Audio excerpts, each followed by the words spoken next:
Check it out, it's the all-new third-generation Cadillac CTS. It's bigger than before, and the reason why? Because now they have the smaller ATS. The ATS has been a big hit for General Motors. It's won all kinds of awards, and on the back of the success, sales in Canada for Cadillac are up 41% compared to last year. So that ATS was developed to take on cars like the BMW 3 Series. The previous generation of CTS really kind of straddled those two categories, the small car and the mid-size car. So now that they have the ATS, they've made the CTS bigger. First and foremost, it's longer, it's lower, it's lighter, and it's leaner. It's remarkably lighter than much of the competition, and it looks fantastic. I really like the ATS when I drove it, and I also like them when I see them on the road. I think it's a great looking car, and they've taken a lot of the success, especially on the front end, and adapted it to the CTS. Very angular, muscular. The light treatment on the front is fantastic. It looks great when you see it on the road or one of them is driving behind you.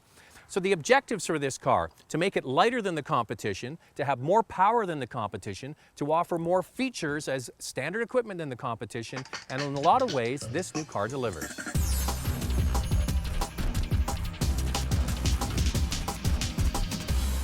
Now, Cadillac adds more standard equipment in Canada. You get leather seats as standard equipment, heated and vented, of course, for our cold Canadian winters, and you get power seats. That's all standard, along with push-button start, the Bose surround system, and the Cadillac Q system, which is the great-looking screen in the middle.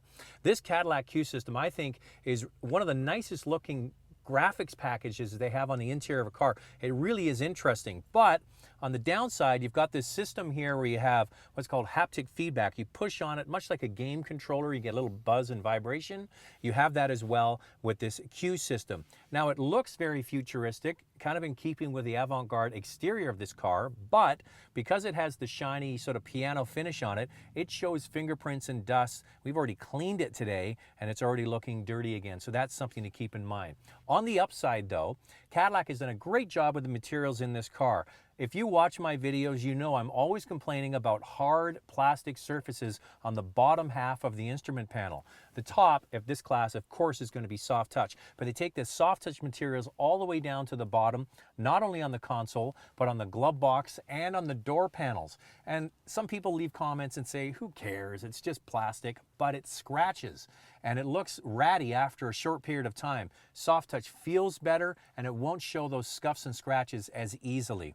The car isn't as big as the 5 Series, which is the vehicle they're trying to compare it to. It's narrower by about 2 inches. It has less seat room in the back, but it has lots of seat room here in the front, and the headroom here is a little bit squashed as well compared to the 5 Series. Doesn't mean it's uncomfortable, just if they're trying to compare it to 5 Series, it is a little bit smaller on the inside. But it offers a lot of content for the money. As I mentioned, all the features that I've just shown you here, plus more for a good price. The 2014 Cadillac CTS starts at just under $51,000. The luxury trim comes in at $54,000. The performance model is $61,000. There's the premium trim for $66,000, and the top V-Sport model is $74,000. This is the model that they took to the Nürburgring. They took it there to dial in the Cadillac CTS suspension and to set a faster time than the original CTS V.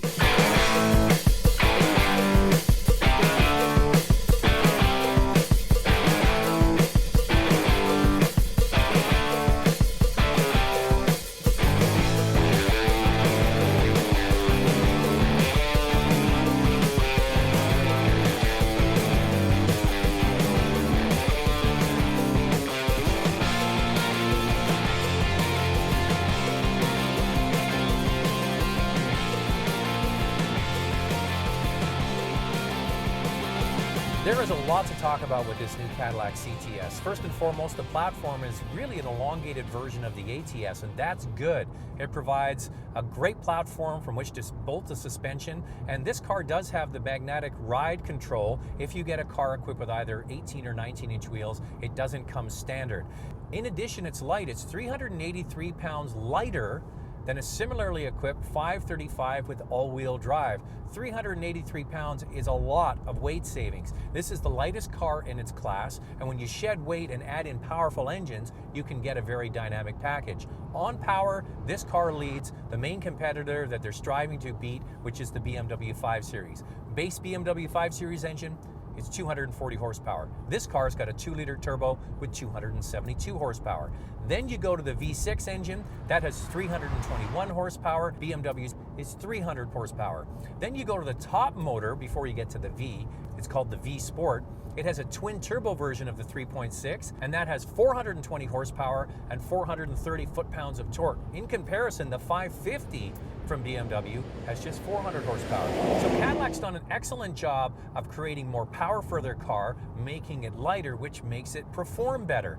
It also has fantastic steering, and the automatic transmission is very quick to downshift. Here's the difference though. BMW equips all of their cars with an 8-speed automatic transmission. You only get the 8-speed in this car with the rear-wheel drive models. If you want all-wheel drive, which is what most Canadians are going to want, you get a 6-speed gearbox. That's the same thing that Lexus does with their new IS, by the way.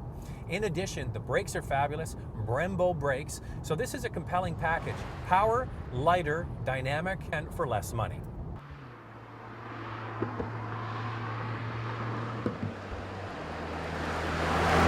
So is this CTS going to be successful?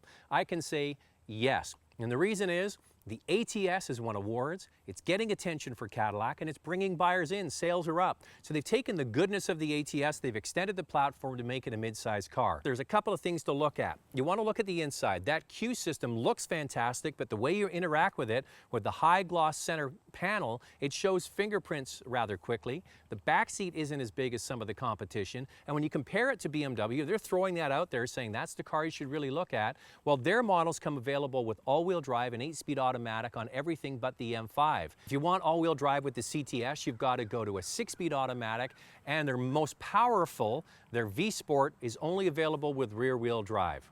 So why is this car going to win? Price. It's less expensive than the competition. It's got great handling and dynamics. It offers a lot of features on their base model. So if you're interested in a mid-size car, the CTS definitely looks the part and is worth your attention.